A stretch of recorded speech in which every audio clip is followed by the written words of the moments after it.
Hello and welcome to the Atlantic Underground podcast. I'm Chris Smith and I'm here today with Johnny McLeod and Dan King. Well, today's guest is a man who likes nothing better than getting beaten around the ring and having soulgasms. He's a latecomer to the spiritual submission, and like the kid from Sixth Sense, he can definitely say, I see dead people. He's the mauler from Manitoba and the king of his thing. The cat in the hat, Canada's answer to Roddy Piper. Well, ladies and gentlemen, the one and only Dan King. Welcome, Dan. Wow, thank you, brother. I don't think look, I've had a lot of intros in my lifetime through wrestling and of course what I do now, and I think that was the best one I've ever had, man. Thank you for that. It was extremely creative too. I like the rhymes and everything, man. You just rocked that. Thank you. Yeah. Thanks a lot, Dan, for coming on. We really appreciate it. Thanks for having me, Johnny. I think where I'd like to start off with, and I'd like to explain. I'll go ahead and talk about my experience with Dan. I met Dan purely by chance. My wife had gone down to a meeting of many different spiritual and healing people that were down in Halifax one day, and we trailed along with the kids. Anyway, I walked through and there's this guy sat at a table. I'm like, what's this guy about? So I went over and we got chatting. Unfortunately, we weren't in town to make the show that night, but we kept in touch and it just seemed to be a time where, yeah, okay, I'm going to give this guy a call and we're going to set a session up. So what Dan told me, and I think our first session we must have talked for 2 or 3 hours quite easily, and I jotted everything down. I ended up with about 25 A4 size pages full of writing, and it was a constant storm. It was a constant barreling of information coming through. Anyway, I came away very happy, and I thought that felt really good. We had a really good chat, and then I started reading through what Dan had put down, and I thought, what a crock of shit. And he's telling me this is going to happen and that's going to happen, and I'm like, it's saying we're going to be moving house, we're going to be buying a truck. He can see an area in the country, he can see it with crops, he can see it with domes, and I'm like, no, this just makes absolutely no sense. We're settled here on the east coast of Nova Scotia, and yeah, why would he say all that? And it slowly started to unfold, piece by piece, and I kept going back to the paper that I'd written down and the things that he told me, and I'm reading it and I'm showing it to my wife and I'm saying, look what he said and look what's happening. and everything we discussed and everything we put down unfolded, and so that was the first session. And then while we're talking, my mother, who had passed on, she came through. We talked about different things with the blueprint and the plans that are laid out that we'll explain to people shortly how that blueprint works. But for me, it was people in the family who were helping guide me. We talked about my spirit guides, and it really opened me up to something completely new. And certainly, it takes away the stigma of the parlor lounge lady sat underneath a lamp on a table, going through the whole scenario. Thank you for that. Yes, thank you. But it was such a refreshing change, because it's like sitting, like we're talking now and having the conversation now, and that's how it all came through. So we progressed. I think we talk now and had maybe 3 or 4, maybe 5 sessions over time, and every time there's new information coming up, and every time these steps have unfolded every time. And talk about putting trust in it now and going with the gut instinct. I can actually look at stuff now and I'm almost prepared for what's coming, and it's absolutely fantastic. That's awesome. I think the last session we had, you said, I can see all these changes coming, and I can almost see you like on TV talking and hosting things, and I'm like, I don't know what he means, and I'm thinking I'm going to be on the TV, but maybe this is the start of it. I don't know. Maybe this. We're on the TV. Yes, exactly. Well, this is definitely the start of it, brother. Absolutely. Absolutely. So, Johnny, would you like to maybe push some questions across to Dan, and we'll get the ball rolling? Yeah. So I've read some books. I don't know if you're familiar with the Seth books, the Seth material that Jane Roberts came out with. No, actually, that's a funny thing in and of itself. I think I read one book on anything to do with consciousness, spirituality, whatever, before I started to be able to do this type of work. And I think it was, at the time, it was just there to kind of crack me open a little bit more, because I didn't grow up, with these abilities, and even really being too much into the spiritual end of things. I was brought up a Catholic, not too crazy, thankfully. Thank you, Mom and Dad.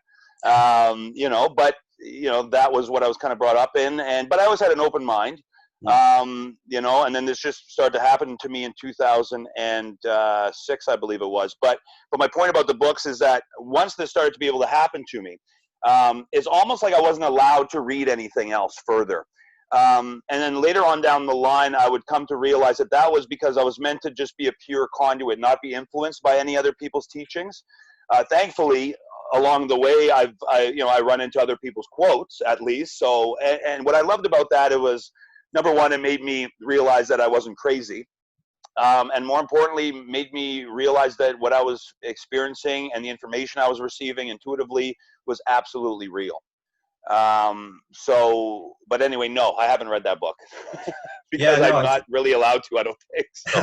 Yeah, I was just curious, the way she supposedly, well, not supposedly, the way she did write these books was through this entity called Seth. And it's similar with Abraham Hicks as well, the entity called Abraham. And she actually had to put herself in a trance, and all this information came through. So I was just wondering, how did it come through when you first realized you had this kind of ability? How did it happen, and how did it come through for you? Well, how it just came through was I was literally at Earl's Restaurant. I don't know if you guys have Earl's out there on the East Coast, but I know there's quite a few here in Central Canada and then going west. But I was just sitting there with a buddy of mine, and we were having a meeting about something, and our waitress came up, and I had recognized her from a time before because she had been our waitress before. And I remembered that because we had got to chatting the last time we were there, and I remembered her father was a retired police officer because so was mine. And so I just happened to ask her, oh, hey, how's your retired police officer dad kind of thing? And she goes, oh, I guess I didn't mention last time, he's been gone for a couple of years. And I'm like, oh, shit, I feel so bad. Sorry. She's like, oh, you didn't know. I didn't mention it. No big deal. So whatever, we're taking our orders. And then all of a sudden I get this vision of this man in basically my third eye. And I kept hearing the name Richard over and over and over again. And I wasn't going to say anything, but it was almost like someone smacked me in the back of the head, and I had to spit it out. Like, I'm sorry, but who's Richard? And then she stopped. She's like, oh my God, that's my dad's name. So I started to explain to her what was happening, what I was experiencing. And I described him to her. She said that's exactly what he looked like. And I don't remember a lot of what came through for her, and I rarely do remember what happens in a reading, which I'm kind of grateful for because I can only hold so much information in this head of mine, I think. But I remember the one that really stood out was that he apologized for being so strict to her. And right away she started, poor girl, she's in the middle of a busy shift at work in a restaurant, and she starts crying. She says, yeah, he was pretty tough on me. So he was apologizing for that. And then the only other thing that I remembered him showing me was he showed me a car with a big bow on it. And so I mentioned that to her, and she goes, oh my God, it was just my birthday. I think it was last week or something like that. And my mom gave me a car. So that really kind of threw me for a loop. Actually, so much in fact that at one point she goes, you're scaring the shit out of me. And I said, I remember saying to her, and I'm trying to lighten the vibe, I'm like, I'm scaring the shit out of you. I'm talking to your dead fucking dad right now, And that was the first time it happened. But at the same time, I say that it was the first time it happened, and it was a little bit shocking, but at the same time, it felt eerily natural. And clearly because it was what I was meant to do. But that's how it started for me. But there is a few things that led up to that I'm convinced was preparatory at the very least. so I'd already had my quote unquote awakening, or I'd already been open to this type of stuff through one reading I had with a psychic who like me, and thank you for explaining just kind of how cool and natural, the experience is with me, Chris. I really value that because not only do I feel my purpose is the message I spread and the information, and ultimately the healing, because I believe any type of spiritual work should be about healing. But I also believe that I am the way I am to completely blow up any stereotypes, not only about mediums and psychics or spiritual practitioners, but what spiritual means in its entirety, or what it means to be a spiritual person.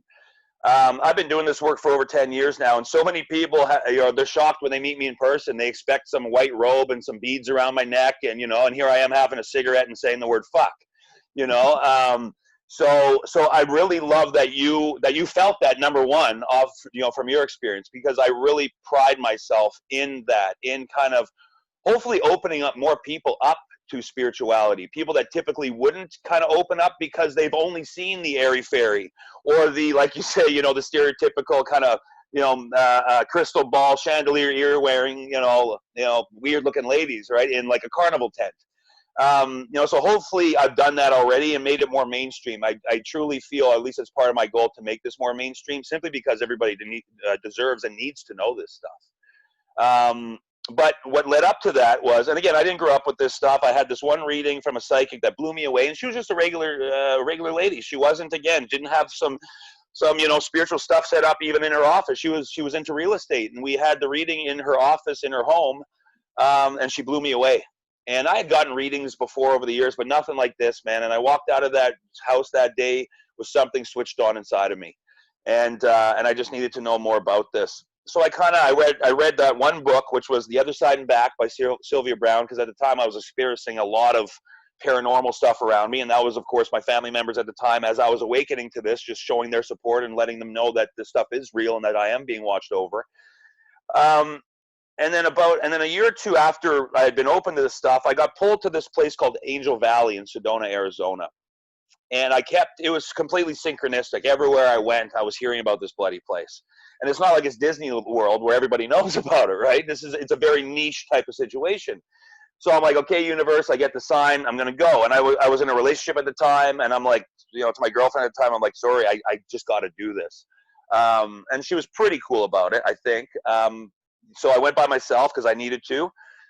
And so I get there, and it's a retreat type of situation. It's in Arizona, so beautiful, that red rock surrounding, and it's in a valley. So, and look, I'll be the first person to admit, I look at cardio like it will ruin my life. So I'm not a cardio guy. I don't like going for walks and strolls. I definitely don't like running unless the cops are after me.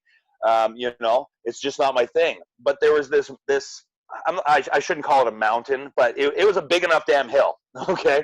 And so every day I was pulled to the top of this thing. And so I would bust my ass up there, almost die, literally, well, at least cardiovascularly, almost die every day. And I would get to the top of that. And it was the second last day I went up, and I get to the top, and all of a sudden, and I'm right on, like, the cliff of it.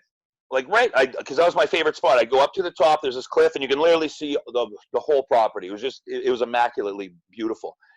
And all of a sudden, it was the second last day, and I get this flash right before my eyes. Now, usually when I'm working, I don't see, dead people with my human eyes. I either see it in my mind's eye, or they give me a thought or a feeling. But I saw this thing with my eye, and I didn't know what it was, because what it was just maybe a 3-second flash of light, or a 2-second flash of light. But it was this enormous being, but it could have been because of the light that was emanating from this thing. And as this happened, even though it felt like it was a minute, it was a few seconds, but I remember hearing the word or the name Michael over and over. Michael, Michael, Michael, Michael, very much like I had heard Richard, Richard, Richard, not too far after this. But I didn't know what I experienced, so I kind of just sloughed it off as nothing. Next day I'm leaving, and one of the groundskeepers comes up to me as I'm getting in my car. She, super nice lady, asked me how I love my stay, or how I liked my stay, and I said I loved it, and I pointed to the top of that hill. I said that was my favorite spot, and I even made a joke. I said I almost died because I'm not a cardio guy, and that's beyond my typical capabilities, but I was really driven to get up there, and I would just kind of sit up on the top every day. She goes, "Oh, cool, that's Archangel Michael's favorite spot." And I still get goosebumps to this day telling these stories, man. And because I didn't mention anything about the Michael thing or even seeing the vision. Because I didn't want her to think I'm crazy. So I heard that, and I'm like, I stayed cool on externally, but inside I was losing my shit. I'm like, I'm getting out of this weird place, right? So, and then only a couple weeks later, I'm in Vancouver. I used to be a promoter. I used to promote people like Deepak Chopra, Sylvia Brown, spiritual speakers. And so we had just finished a few shows with Deepak on the West Coast there, and and we were super successful. So me and I had 2 employees at the time. We stayed an extra day or an extra night because I wanted to go out and celebrate and kind of treat them a bit. So we're about to leave the hotel room, and again, of course, I'm like, let's take a cab because I didn't want to walk anywhere. I wouldn't even walk from me to the wall in my office here at that time. And my employee's like, Dan, I don't know why, but I think we got to walk. And when he said it, I'm like, you're right. And I couldn't explain why I knew he was right. It was just something in the atmosphere, in the air. It's almost like in that moment we felt like we could ask anything and we would get the answer. But I just knew he was absolutely correct. So I'm like, okay, we'll walk. So we're walking downtown Vancouver, and it's downtown Vancouver, a lot of people around. And all of a sudden, this homeless man makes a beeline for me. And he's shaking like a leaf, like uncontrollably shaking. And he's saying to me, I can't take this anymore. I can't take this anymore. I'm schizophrenic. I'm going to lose my mind. I can't take this anymore. And without thought, and again, this is before this has started to happen to me, and I'm even doing this work. I'm just into the spiritual stuff now. I'm just learning. And without thought, I reached my hand out in like a handshake, and I just started talking. And I can't even tell you what the hell I said, guys. But I'm assuming it was very much akin to what I talk about now. But and looking back, I guess something was channeling through me. And I maybe talked for a minute or two. And at one point, I literally felt a jolt. And I don't know if it came from him to me or me to him or was in between us, but we both kind of jolted. And I literally felt like a surge. And he instantaneously stopped shaking, like instantaneously. And he looks at me in my eyes and he said, why am I not scared anymore, Dan? Now, here's the fucked up part. I never told the guy my name. Never. Never mentioned it once. But he looks at me right after he stopped shaking after this jolt, and he says, why am I not scared anymore, Dan? So that kind of, again, internally blew me away because I remember thinking, this is weird. I didn't even tell this guy my name. And so he's hugging me, and I'll never forget because, when you're hugging someone, they're in your ear, and it's like, thank you, Dan, thank you, Dan, thank you, Dan. And, so I remember reaching in my pocket. I had 3 20s on me. I handed it to him. And I didn't even know what I was talking about, but I said it with such confidence. I said, you're going to walk one way. I'm going to walk the other way. We'll probably never see each other again, but your life will never be the same again. And he looked at me and he said, I know, Dan. And little did I know my life would never be the same again after either. So there's that part, but wait, it even gets weirder. So he hugs me again. We walk our separate ways. Like 2 employees come up because they're kind of off to the side, but they're watching. And they're like, what happened? What went down there? And I said, you know what? Just give me a second here. I don't know what happened, but I do know what I said to them before I kind of let it process was, and I'll never forget this. I said, boys, I don't know what the hell God is, but whatever it is, I just experienced it in that moment. And I said, but just give me a few minutes here to let me process. So we walked for a bit, again, completely separate directions. And all of a sudden, I noticed this kind of back alley off to the side where there's no one there. And so I'm like, hey, let's kind of pull over here, boys, and we'll talk. Because, again, it's downtown Vancouver, a lot of people around. I just wanted to step away. So we're standing in a circle, and I'm telling them about it. And we're standing in a circle. And there's a reason why I specify that, because if anybody walks up, if you're standing in a circle, someone is going to see it, right? 3 guys standing in a circle. If someone walks up behind anyone, someone's going to see it. So I'm talking about what happened. Next thing you know, I happen to just kind of look over, and the frickin' guy is there again, right beside me. Didn't walk up. My 2 employees would have seen him walk up. He's all of a sudden literally just appeared right there, right behind my shoulder. And he goes and he says to me with this newfound calm in him, puts his hand on my shoulder, and he said, I just wanted to say thank you again. And he walks off. And again, still goosebumps to this day. And so I literally walked off like scratching my head. My events manager who was there just starts bawling. And he described it as a spiritual kick in the nuts. That's exactly how he described it. And he wasn't crying because he was sad. It was just such an impact of what happened there. There was no way to explain it. It just took him over. My other employee was kind of more open to this, but he was like totally blown away too, but he was cooler about it. But it was just one of those things where I just can't explain. So I don't know what that guy was. He definitely wasn't your typical human. There's no damn way, because what he did, and even that jolt, and then again showing up out of nowhere, literally just appearing out of nowhere. But I believe something happened that day. I believe he gave something to me. I think maybe it was a test to see if I would give a homeless man that time, but I've always been the kind of guy to do that, so I don't think that was it. I think I was given something that day. Because it was only a few weeks later that's where the Earl situation happened, where the first time that I was that someone's past loved one came through. So yeah, so that was a long story, but I didn't want to leave out the lead up to it, because I want to give whatever energy gave me those experiences props, because I'm convinced that they prepped me for where I was meant to be going. Wow. Can we maybe touch on like the way you now receive the information? Sure. And who helps you, the guide side of things, to bring you that information? Yeah, well, it's funny, because I receive that question quite often in interview situations, and I don't really, like, I know a lot of spiritual practitioners, like you mentioned Abraham Hicks and things like that, and even Sylvia Brown had her main guide, Francine, I believe was her name. But I've never had anyone like that I at least am aware of. I don't even prep really before going into a session with someone. I've never felt the need to. I just kind of sit down. The only thing I say is allow me to be the best conduit possible for this individual, because that's what I want to do. I want to be, the conduit, what I'm supposed to be in that moment, to help them as much as possible, to guide them as much as possible back to healing and ultimately self-love, because that's what my work's all about. I'm not all that big on being known as a medium or even the spiritual conduit that I settled on, because it was just the more all-encompassing title. Because I don't want to be known just as a medium, because what I do is so much more than just talking to dead people, so to speak. And I value that experience very much. I get how important that is. But typically I'm guided to help people uncover their traumas, shift their perception, and ultimately heal, and ultimately bring them back to self-love. The main reason being the sum of individually loving people creates a loving world, and that's one we're all here to create, and one that we damn sure deserve. So I don't really have a lot of prep. I just kind of show up, ask to be the best conduit, and then it's always gone well, which I'm very grateful for too. As far as how I pick up things and how I communicate with spirit, basically every way possible. I mean, sometimes like I say, I see them in my mind's eye. I very rarely see them, if ever, with my human eyes. Like, I'll pick up on a bit, but never as clear as I can see in my third eye. I've gotten smells. I'll get thoughts that I know are not mine. I'll hear things, like I'll hear the voice. I'll hear words. I'll get images, sounds. I'll even and even just a knowing. There's just and it's the knowing that I can't really explain. I don't even want to call it a feeling. It's because it's more powerful than that. I just get this knowing, and I just know things. So I don't know who's feeding me information, but I know that, well, oftentimes it's their guides, of course, like the client's guides or the client's past loved ones. Oftentimes I'm connecting with the person's higher self, because no one knows us better than our own soul. So the higher self is communicating with me through them.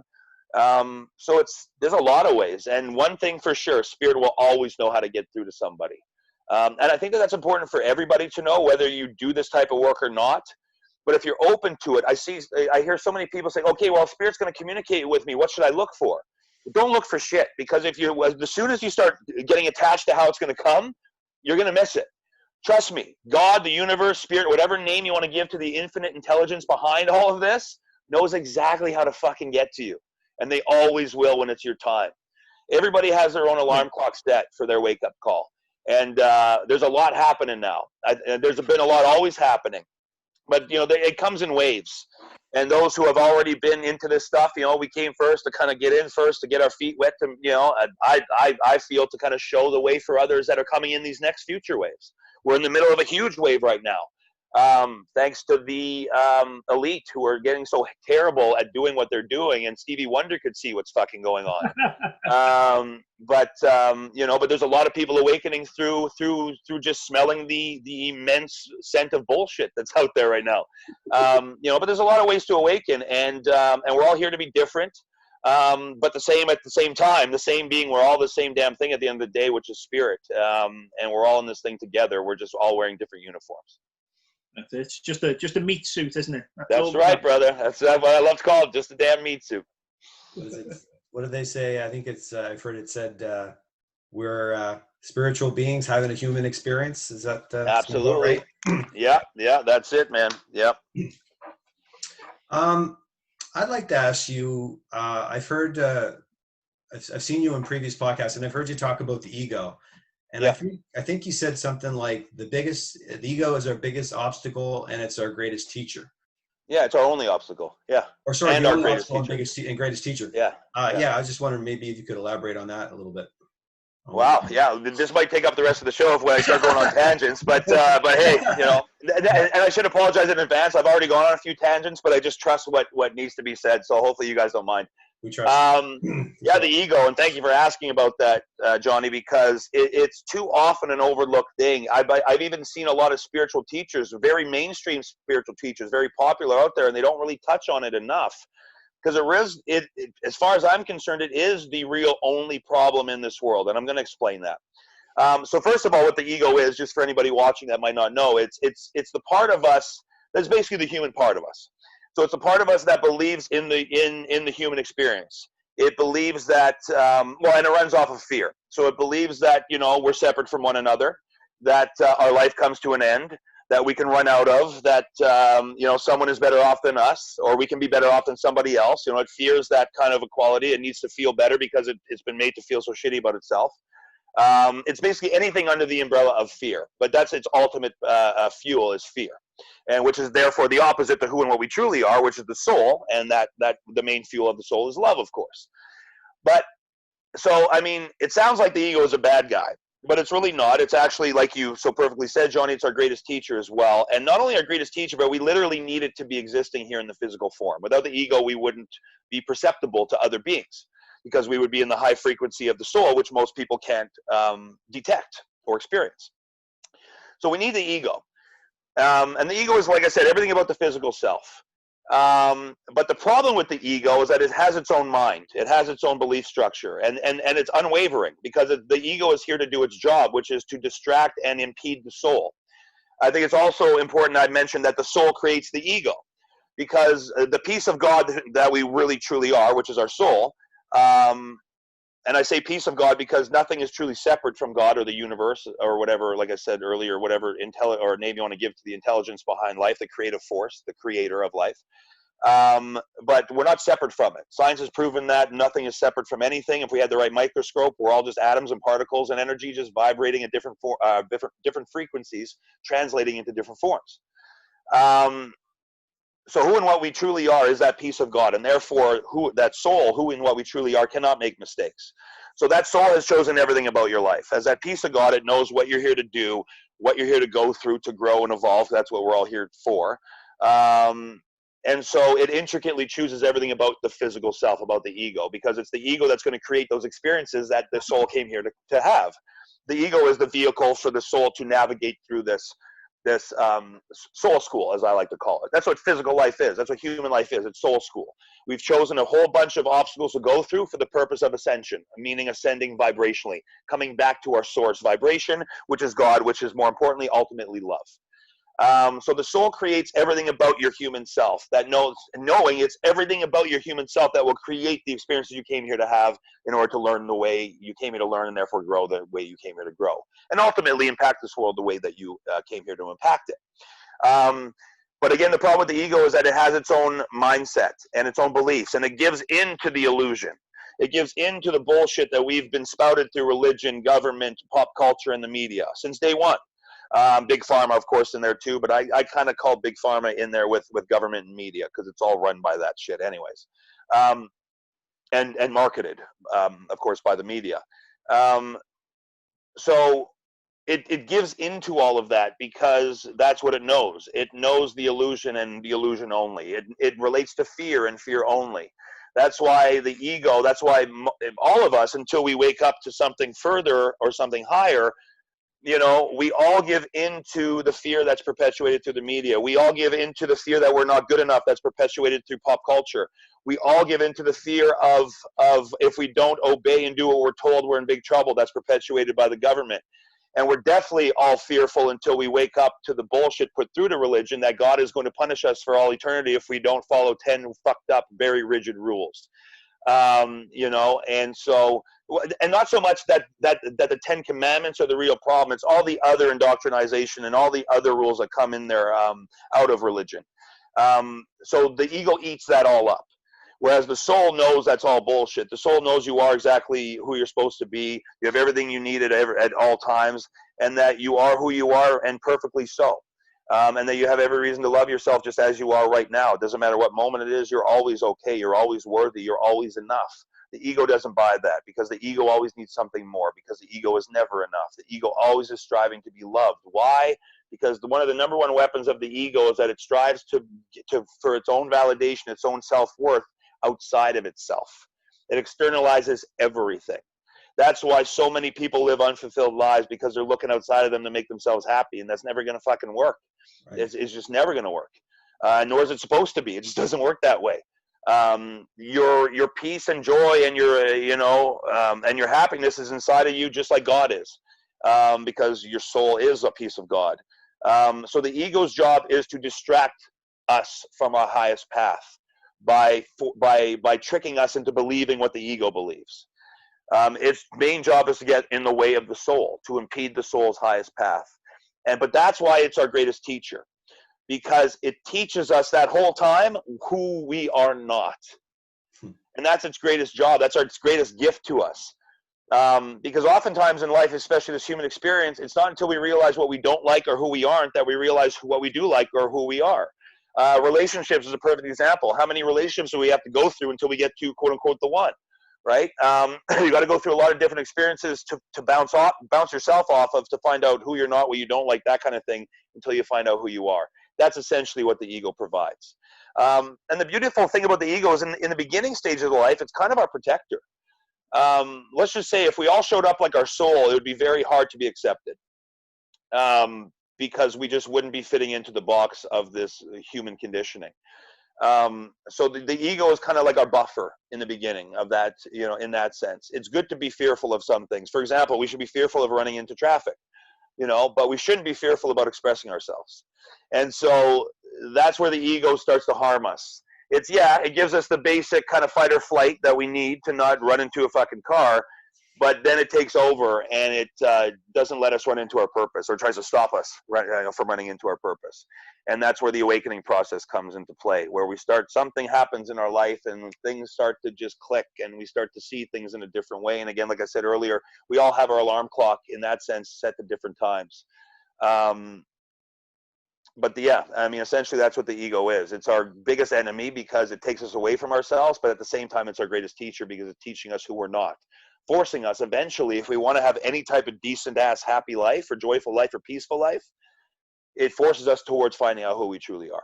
And that's the gift that the ego offers us. Would you say that the ego is, in the way that we live our lives in the modern world now, the ego is hijacked by education, by corporations, by everything, the expectations of family, the expectations of law?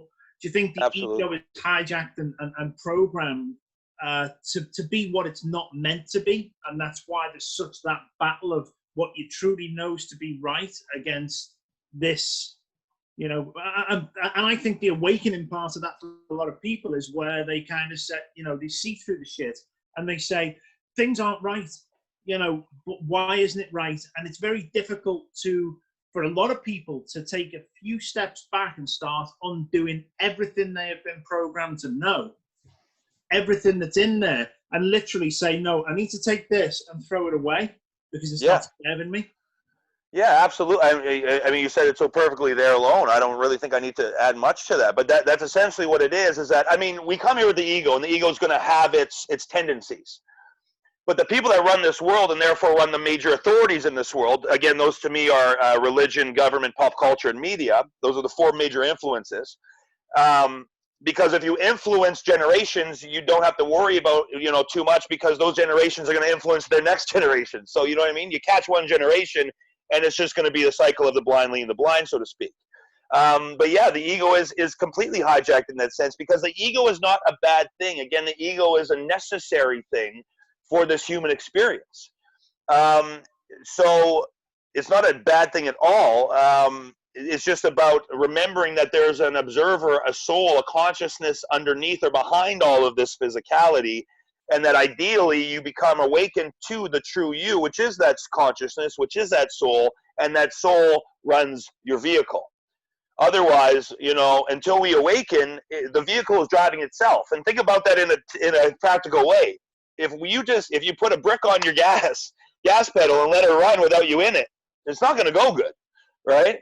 And that's typically, well, that's not typically, that's exactly what happens when we allow ego to drive our lives. It at least inevitably doesn't go good, and ultimately blows up in our face because we're meant for something better.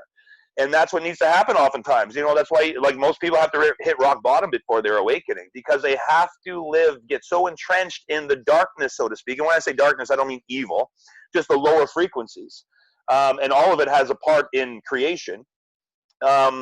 You know, oftentimes we have to just dive so deep into that fear in order to see the light. We need to go so deep into the darkness that we crave the light. And a lot of souls, that's how they set up their life. And in that sense, I mean, if you look at what this all truly is, and that's just a platform for the souls of evolution, many souls do purposely choose the worst shit to go through because they know what we're coming here for before we come here. We come here and then we pop out of our mom's vagina, and all of a sudden we have this amnesia of sorts, and because we need that amnesia, we need to forget what's really going on in the beginning, because there's so much more value to fully immersing ourselves in the illusion. And when I say illusion, because a lot of people, when I say, well, what do you mean it's illusion? This is real. Yeah, it's very real. I'm not saying, when I say illusion, I'm not saying this world isn't real. I get how fucking real this place is. I live here with everybody. It's extremely real. What I mean by illusion is that how we see things aren't necessarily as they are. And that's a damn sure guarantee. Until we start awakening to who and what we truly are, we're not seeing anything as it truly is. Yeah. And another thing to touch on is that there's two choices at every moment. You're either going to live from your ego or from your soul. So you're either going to live from fear or from love. The two can't co-inhabitate one single space. But what can happen, and what ideally should happen for everybody, because everyone deserves it to happen, is that the soul takes over the ego and runs the ego. That's the only time they can coexist, is when the ego is surrendered to the soul. And so the ego doesn't have to be removed. Just its control needs to be removed. And so if you look at what's happening in the world right now, and the elite who are running this world, and not from a benevolent vibe at all, people will be shocked. And I know you guys already get this, but people are going to be shocked when the disclosure starts coming up of what really these influential people that so many people love and adore are into. It's the ultimate punked, as far as I'm concerned. But what's really truly going on is just the elite, and the way they run the world is just the collective representation of what goes on inside of us. They're the collective ego representing the individual ego within us all. So just like the individual ego subjects us to mistreatment and minimization and just a lot of lack of what we truly deserve, ultimately freedom, so is how the world is run. They're just the collective example of what we're allowing on an individual level, which is why the world allows this shit to go down the way it is without asking any fucking questions. Because they're the same as the ego in the sense that until the ego is exposed, until we become aware that we are not the ego, that we are not our thoughts, that we are not our body, that we are not our feelings, that we are not our traumas, that we are not what other people say about us, blah, blah, blah, blah, blah. Until we realize that there is an ego, we can't transcend it, because the ego can only survive in being undetected. Its biggest weapons is it disguises its thoughts as our thoughts. Its feelings as our feelings. Its biggest trick is I am you. And so that's why the healing process is necessary, to become aware of the ego and observe it. Mainly because once you become the observer, you prove a very big point, and that's that you're not your thoughts. If you can observe your thoughts, you're not your thoughts. You can't observe what you are. So as soon as you become the observer, and the beauty really about becoming the observer is you become your soul right in that goddamn second. because your soul is the observer. Your soul is your consciousness. When you become conscious of something, you become your soul. And until you become conscious of anything in life, you cannot make a choice. And life, your ideal life, sits on the other end of a whole bunch of conscious fucking choice making. But most people, until we awaken, all of us until we awaken, we're living unconsciously. We're living on predictive, reactive patterns that have been conditioned into us, that have been programmed into us. So, and we all walking around believing we are the ego until we realize, no, that's a separate entity of me. I am who I truly am, which is the soul. And then you can start observing the ego, intricately pulling it apart, because that's necessary. You can't become your true self until you intricately tear away your false self. There's just no way. There's absolutely no way in hell. So it's so important to become aware of the ego, then it loses all power as soon as it's exposed. Same thing with the elite. Same thing with the collective example of this. As soon as they're exposed, they lose all power. That's why they've worked so intricately and so masterfully. I got to give them props, man. They're really good at what they've done here. Because they've pulled the blinders over, well, again, all of us, until some of us start waking up. And hopefully, most of us start waking up eventually. But that's what's happening here. It's just it's all ego. And that's why I say ego is the only problem within ourselves. And then it's the only problem in the world right now. And just like we have to come back to ourselves to overcome our own egos, to overcome the system, we need to collectively come together now and overcome the collective ego. Do you see that? Hopefully that answered your question. Yeah. You see that awesome. Happening around the world as well right now? Oh, God, yeah, man.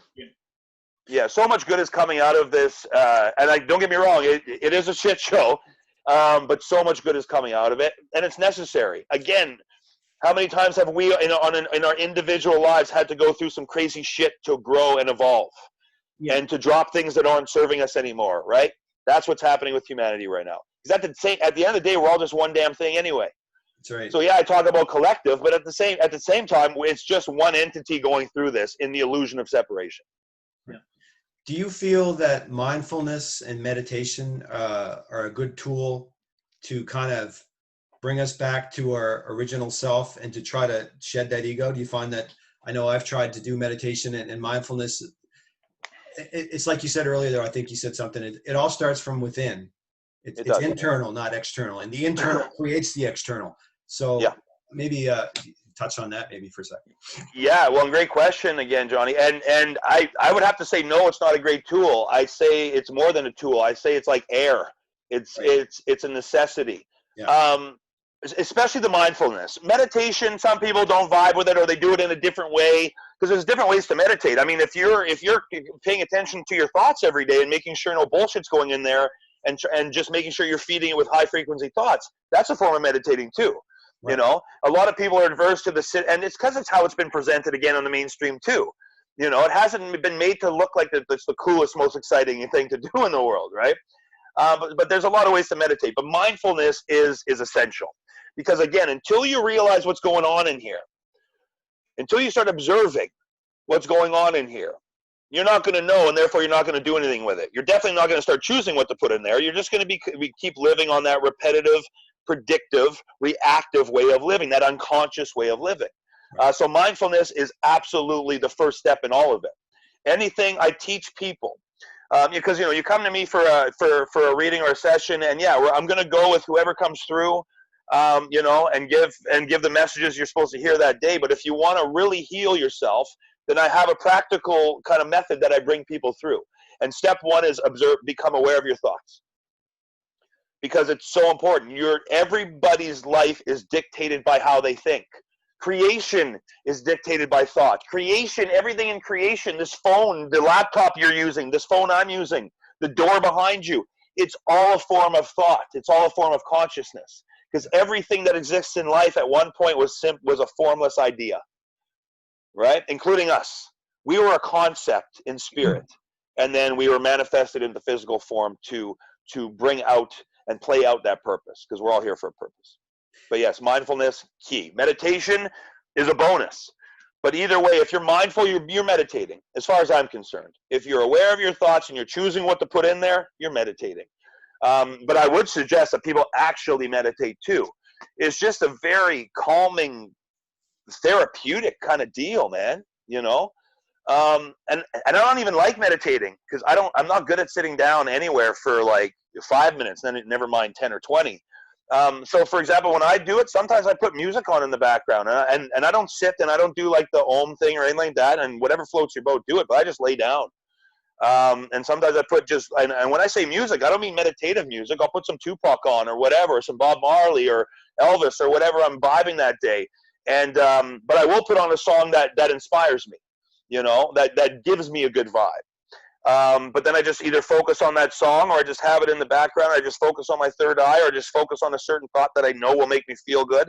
And that's about it. And I say that because I think it's so important that people know there isn't a rigid way to anything in this spiritual realm of things. And anybody who tells you that is full of shit. There's no way to be spiritual. I mean, sometimes the most spiritual thing you can do is tell someone to fuck off. Spirituality is about authenticity. And yeah, it's about love. But it's not about necessarily about puppies and butterflies and stuff like that. I mean, it's about authenticity. Is there a place for the more softer stuff? Absolutely. But it's so important people understand that the world isn't going to change simply by ohms and good intentions. Love comes in all forms. Sometimes it's soft, sometimes it's brash, but it's all love. And I mean, I compare that to, like, you know, if you're a parent, you can't always be soft with your kids. If you truly love them and you truly want the best for them, sometimes they need a bit of tough love. Abuse, no. But a kick in the ass, metaphorically, you know, some tough love, absolutely. And that's what, you know, the universe does, or God again, or whatever name you want to give to it. Because people ask me, well, why does God let bad things happen? God doesn't let bad things happen. Your soul, which is a piece of God, chose for some shitty things to happen because that's where the growth will come from. There is no good and bad, only necessity for evolution. It's only the mind that judges what's better than the other. Everything just is, and it's all necessary. Just everything unfolds the way it should. That's what I just hope everyone knows, and including yourself. And therefore, when it comes to meditation or anything in the spiritual realm of things, go towards what vibes with you. I'm not for everybody. And I tell people that, especially in my books that are coming out soon, it's like, hey, if I don't vibe with you, cool. Because someone else will. But please find your own fucking soulgasm. If I'm not the one to lead you to it, someone else will. But please find your own. And that's the beauty of all these teachers out here in the world nowadays, is that we're not all supposed to help everybody. But we're all going to get to somebody. And when we all get to somebody, we all get to everybody. And then magic fucking happens after that. Could we touch on, I know we mentioned when I was first talking a little bit earlier, and I said we'd come back to it, about the blueprints that people all have, but probably don't realize that when they come back, and people, you know, there's certain people that will not believe in reincarnation, but as a human soul, people have come back time and time and time again, not only for the experience, but to try and get things right, to try and figure out what this is all about. And, and as we say, shit things happen in life, but a lot of the time it will put you back on track where you're meant to be. It is the kick up the arse. It is the kick up the arse you need to just slap you in the back of the head, put you back on track. This is your purpose. Can we just brush upon blueprints and how that affects people? Yeah, absolutely. Well, as the old saying goes, everything happens for a reason, or the other way to say it is nothing happens for nothing. And, you know, a lot of people say, well, that's just a cliche. Well, certain things are a cliche because they're said so often because they're true. And then we just start taking them for granted. But yes, everybody has a blueprint. And I kind of touched on this earlier, how the soul creates even the ego, everything about our physical self, because it knows that it's everything about this physical self that will create the experiences we're here to have. You know, like, for example, Chris, you're like this maven with vehicles, and, you know, you can work on them and you love them. Dude, I couldn't fucking change my oil. Never mind, you know. But I'm not here. Okay, awesome. Thank you, Johnny. Thanks for making me feel better. Especially as a dude, right? Like, I should be able to do some of these things, but maybe that's typecasting. I don't know. But But that's why I have CAA. Anyways, but I'm not here to fix cars. I'm here to help people fix themselves, so to speak. That's how I always put it. Especially when my wife is bitching at me because I can't fix something simple in the house. But we all have a blueprint, and we're all here. We all have interests for a reason. We're all drawn to certain people and experiences and things for a reason, because those are the avenues that will create the experiences we're here to have.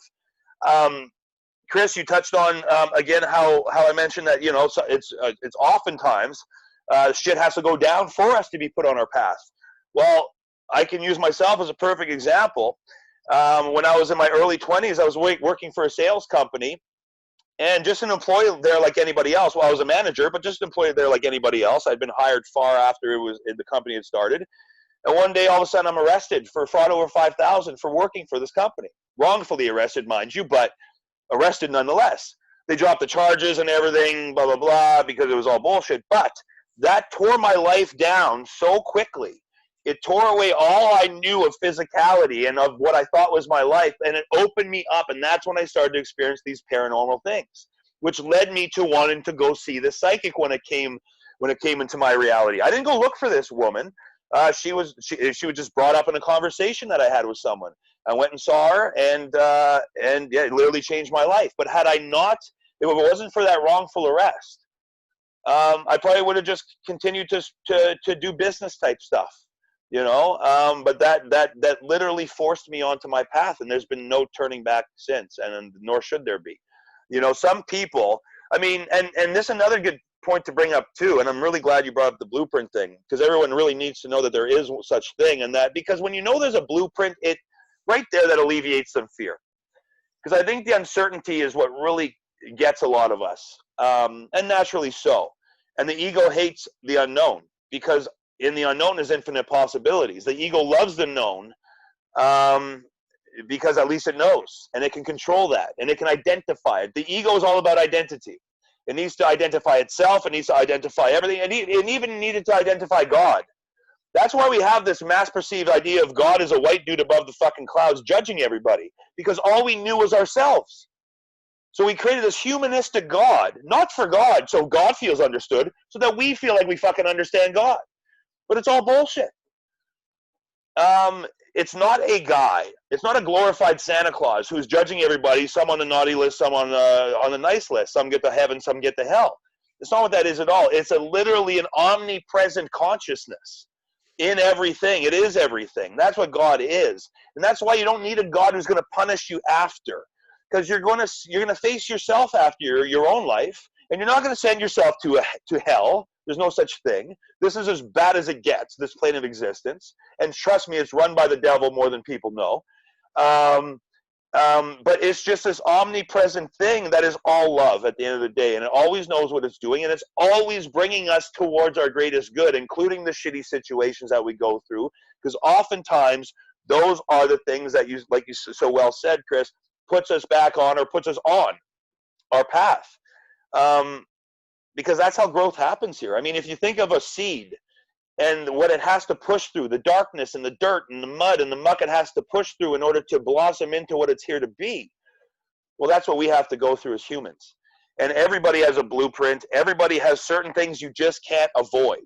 There's a lot of choice in the matter, of course. We're all here to get from point A to point B, and there's a lot of roads to get there. But there's certain experiences that we've all chosen to have that are inescapable, that are unavoidable, because they're so necessary, so paramount to the life we're here to have and who we're here to be, and ultimately what we're here to do. Yeah, and I know when we've had chats as well, it's not just been what's coming for me in the future. I know that we have talked about things that have happened in the past. I mean, I'll never forget the time where my mum came through to you. And just, you know, I've always trusted on what you've said, basically because of the information you've given me in the past, watching it unfold. But I remember one time my mum came through and you said, oh yeah, she's shown me this little blue blanket with planets on that she made for your son. And that's exactly what it was. It was this little blue blanket that he got from a boy when he was a baby. And that was his favorite thing in the world. And it's, it's, you know, it's amazing how accurate you will actually be with some of the context and information that comes through. It is kind of mind blowing. Well, I completely appreciate that, but I'm very, and maybe I'm a little bit too modest. I don't know, but I never take credit for that. That's all. Like I give props to your mom with that stuff, man, and any other stuff that came through for you or anybody else. I give all props to Spirit who's working through me. The only credit I take is having the balls to do it, because it's not an easy job to do. It's not the most widely accepted gig on this planet. It's becoming more and more accepted, thankfully. But yeah, man. I've always said it in the beginning. I felt like I was coming out in some ways when I started to publicly do this work, because it's different. Just like homosexuality was so different when it was first introduced, or when it, back in the day. So was this spiritual stuff, man. It was very different than what most people are accepting of, and so it's been quite the ride. So again, the only thing I take credit for is having the balls to actually do the work. I give it all to Spirit, man, and what they do is amazing for people. And I give credit to the people I work with too, because my job. I can't heal anybody. No one can heal anybody, and I think that's really important for people to know, because there's a lot of bullshitters out there who are promising, I'll heal you in 7 days or in a month and shit. That's literally impossible. No one's going to be healed in 7 days. If you want to heal, you want to awaken, you want to live like your soul, giddy up. But it ain't going to be all shits and gigs, man. It's going to be the most beautifully breathtaking, chaotic, painful fucking thing you'll ever do. But the payoff is indescribable. And when I say payoff, I don't want people to think there's an end goal either, that we're here to get to a place. It's never ending. But there are thresholds we break through where you literally feel a difference and everything changes. I'm sure you can both attest to that yourself through your own work you've done.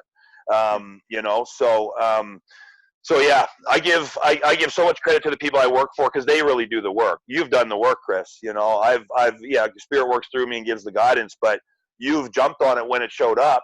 That beautiful property you're on now, you could have turned away from it, even though I clearly said it's coming. You could have been like, no, it's not my thing, but it showed up and you jumped on it, and look where you've taken it, Yeah.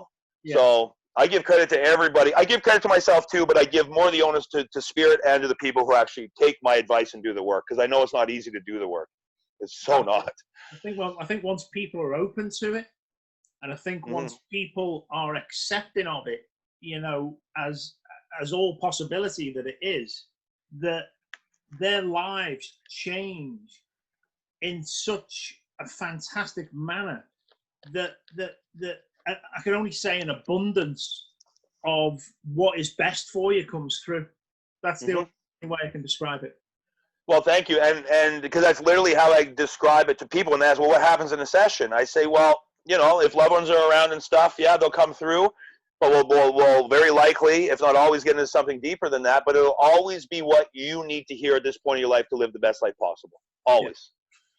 Yeah. So thank you for that. I'd like to ask you a question. Kind of about what's going on right now with this whole COVID-19 thing, this pandemic. And I knew you guys were going to bring me down this road. I have no choice. No, it's all good. I have to ask. I know it's kind of. No, it's all good. I've been dropping some stuff on my social media anyway, so it's all good. Go for it. Yeah. So first, I'd like to ask you, like, how you're doing personally, like in your home province, how things are there. Maybe like your personal opinion, and if you have gotten anything through Spirit or anything like that about how things are going to go forward. Like, maybe. Yeah, sure. Yeah, well, on a personal note, I mean, our lives haven't changed too much. I mean, Manitoba was one of the provinces with the lower numbers. Not that the numbers really count because they're all bullshit, but which has now been proven now. Like, I hope people realize so many of these, what they call conspiracy theories, are not conspiracies anymore if you care to look. I think just at this point, most people just don't want to accept it. And I get that. This is some scary shit if you really consider what's going on. Do we need to be scared? No. But it is scary. It's scary to realize that who you thought, were working for your best interest this whole time, i.e. government and blah, blah, blah, have not been. And that's putting it politely. but yeah, I mean, my family and I, we've been okay. You know, I took a hit on work, of course, because I usually tour every month, and you know, so I took a hit that way. And but everyone's taken a hit some way, and so we're definitely okay, because I know there's a lot of people out there that have been hit in way worse ways, man, and like losing businesses and losing their homes. It's terrible. But yeah, personally, I've been fine. The hardest part, and I'm going to preface this with, I have like the greatest kids. I love them, and they're great kids. The hardest part was having the kids there all the fucking time. Right? I agree. I mean, I love my and they're kids great. too. Like they're so good, man. Like they're so, like, I'm so blessed, because if they were dicks, oh, we would have been screwed. If they were asshole kids, we'd be so screwed. But they literally are the sweetest. So that was the toughest part. Not just like the adults not getting a break in space as much, but also making sure they have something to do and they're not becoming too static.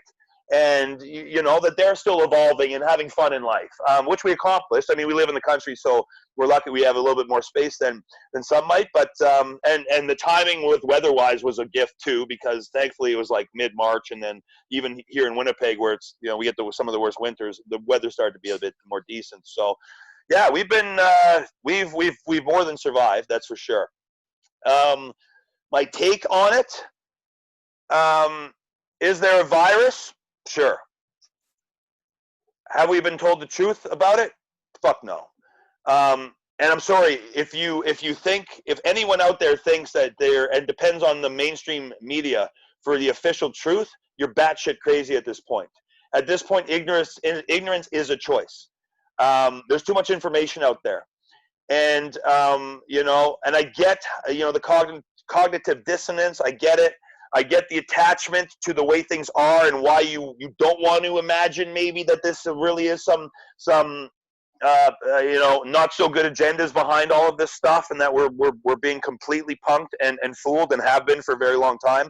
I get that, but I urge anybody, just please open your damn minds, because if you don't, you should be more scared of what could come than being scared of what's always been realizing what's always been happening any damn way. Because once enough of us wake up, we can change it any damn way. So, and that's another good point I think I should touch on, is that, well, because a lot of people say to me, well, okay, how is the whole world going to awaken? Well, the whole world isn't going to awaken, and they don't need to. Just a critical amount. And reason being is because light is far more powerful than darkness. And when I say that, people take that as a religious thing, and it's not really. I mean, as much of a spiritual war as there is going on, it's not a religious thing at all. God is not a religious thing at all. It's loosely related at best, meaning what we've been told about God. It's definitely not a religious thing. God is not religious, which happens to be the title for my first book. Nice little plug there. But it's a scientific thing. It's fucking science. Spirituality is science. It's metaphysics. It's quantum physics. It's about energy, and light cannot overcome, or darkness cannot overcome light. And like, think about it. If you step into a dark room and you flip the light switch off or on, darkness can't hang out and try to fight light. It can't conflict with it. It's fucking gone. It scatters. It runs. And that's inevitably where we're going with this. So it's a perfect segue into answering, or hopefully answering your last question there, Johnny, about where do I feel this is going intuitively. It's going where it's always supposed to be going. Light always wins. Love always wins. And the people running this world are so deeply entrenched in their own ego that they literally believe that they can overcome that which created them. That's fucked up. So, but that's where they're at. And we need that duality, though. Again, like, you know, I don't even want, as much as they're not doing good things, they're still necessary for this experience. The cabal, the elite, the Illuminati, whatever name you want to give to it. They're necessary, because just like with the individual soul needs our own individual ego to overcome, we as a collective species need something to overcome together. And the cabal, the elite, whatever, you know, they provide that opportunity, and therefore they're necessary. But they ain't going to win. That's my point here. The light always wins. Darkness cannot overcome light. Light has to choose. There's that word again. Light needs to choose to dim itself in order for darkness to overcome it. And I hope people take that fucking concept more seriously now more than ever. because everyone's choosing at this point. I don't care if it's subconscious or unconscious. You're choosing. That's why it's so imperative that everybody give themselves a chance to get conscious, because then at least you're giving yourself an opportunity to truly make a choice. Because even though, yeah, subconscious choice is still a choice, you're not truly choosing. You're just going with what you've been programmed to go with. So I just hope, and I even pray, and meditate on it and intend and put it out there, just for as much consciousness to keep rolling here as we can, because we need it now more than ever. But there's nothing to fear. Light always wins. Love always wins. We just got to go through the exposing part of it. Just again, like we talked about earlier, that we sometimes need to go through some uncomfortable shit to grow and become what we truly are capable of. We're doing that collectively as a species as we speak. The most exciting time, if you ask me. But not everybody gets to experience it that way, so I truly am empathetic and compassionate to those not experiencing it in the way that I am. Because a lot of people are experiencing this in a whole different way. And not just because, I'm not losing my house, but just the fear alone, man. There's millionaires who are fearful as all hell right now. And fear does a lot of things, man. Fear, just like the ego, because they are synonymous, is the only big problem in this world. It's the only problem of this world. Everything else is an extension of it. And we just need to transcend that fear, man, because fear creates disease. It creates separation. It creates hate. It creates division. It's literally created all of the world's cancers, cancer included. Yeah. But that's changing. It's our time now, man. That's why there's the population doesn't grow because we love sex more. The population is growing because there is more souls coming in at the most important time in human history, and that we need all the high vibration and frequency we can get, because that's ultimately what is going to transition everything, is that love energy. And yeah, some are going to speak up and be the more brash. Some are just going to sit around and meditate and just put love out there. Every part of that is equal and necessary, including the fearful ones. It's all necessary for this entire experience that is needed to roll out the way it's rolling out for the intended outcome to manifest, which is a whole different world, a lot more love, and a lot less bullshit.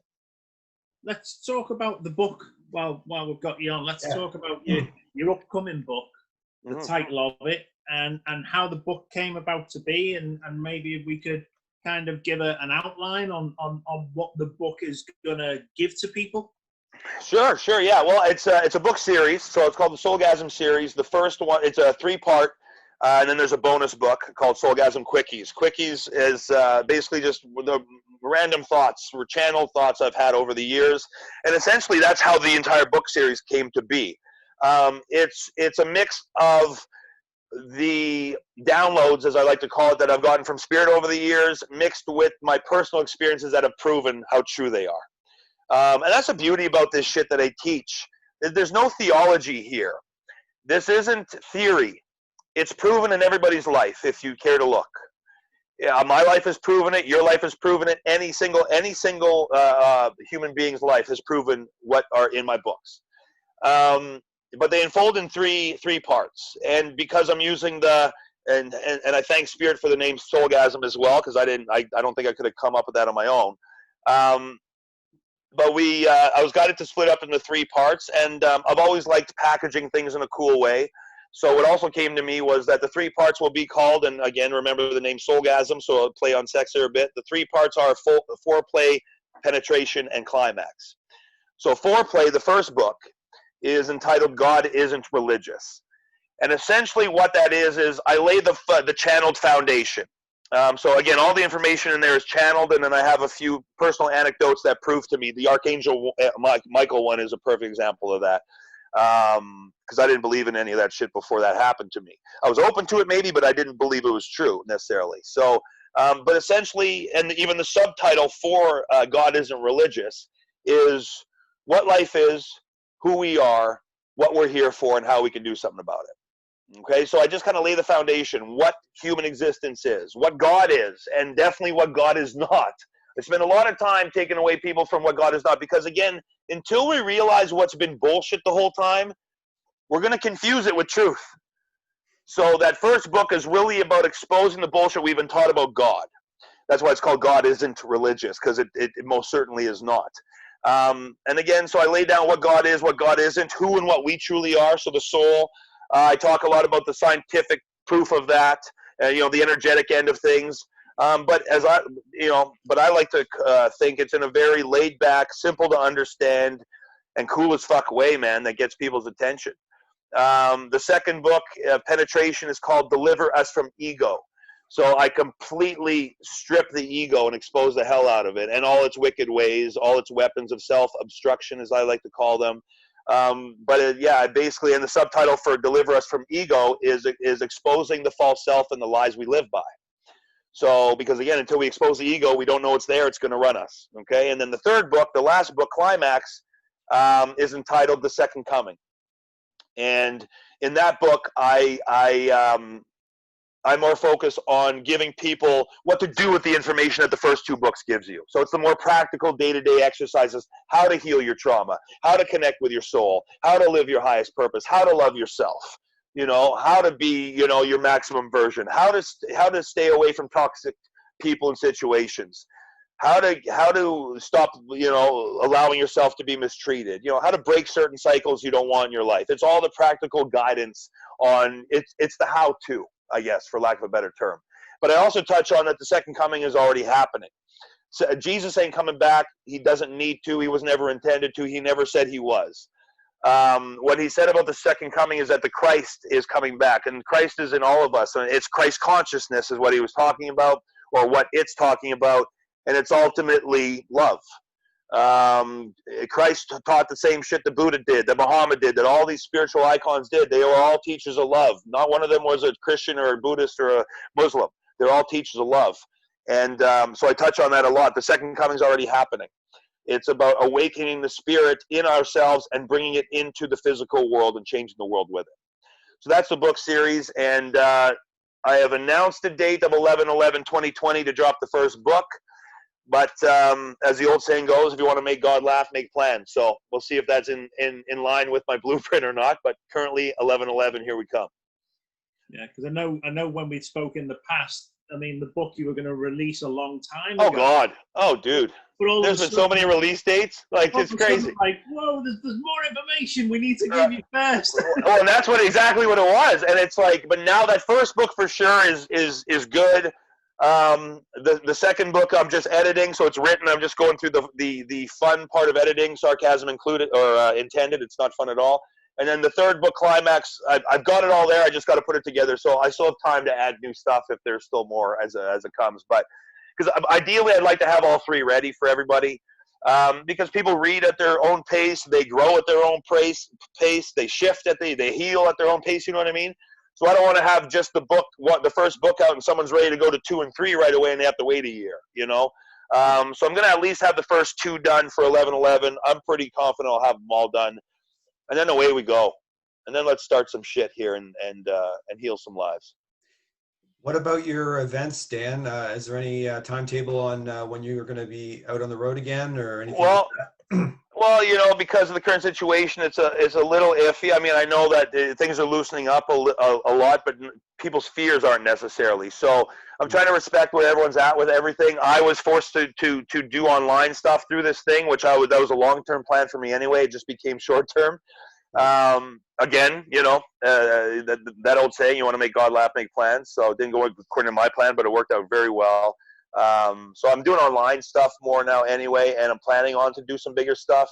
I do have an event coming up in Kelowna. We're doing an outdoor event. So again, we can respect where everyone's at with social distancing and things like that. Yeah. There's a few other things in the works. Hopefully something more coming up soon too, but no dates yet. We're trying to figure out things that work for everybody. So, but I miss it, man. I mean, that's my drug is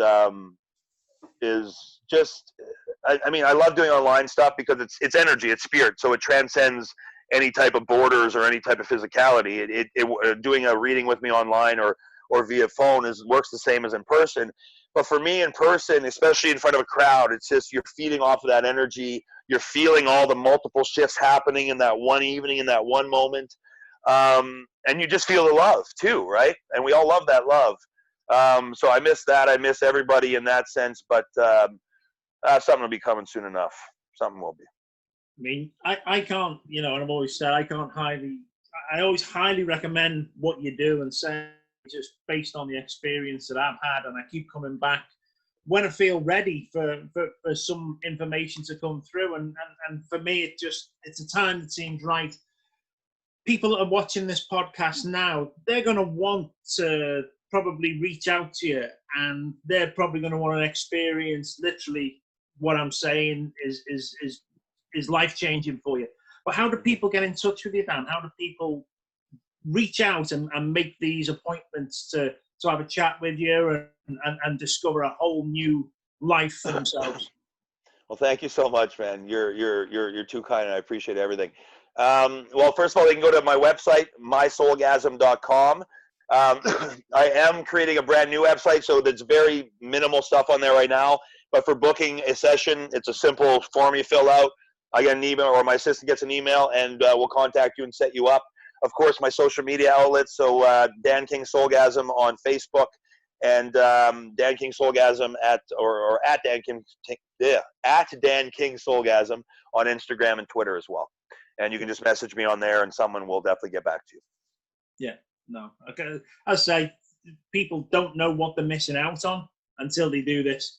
It's life changing. I mean, life changing for me because I've seen it unfold. It's unbelievable.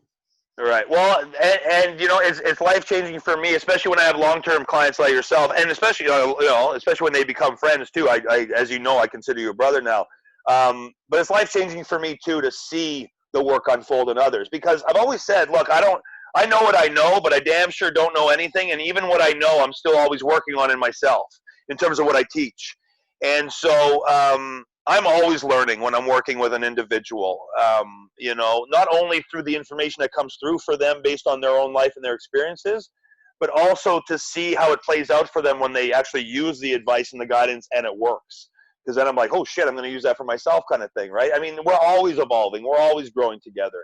And thank you again for your kind words, man, because it's people like you that have kept me going over the years. I've never marketed myself once. I've never paid 1 ounce in advertising. Everything I've always done is off of word of mouth. So thank you and everybody else out there I've ever worked with.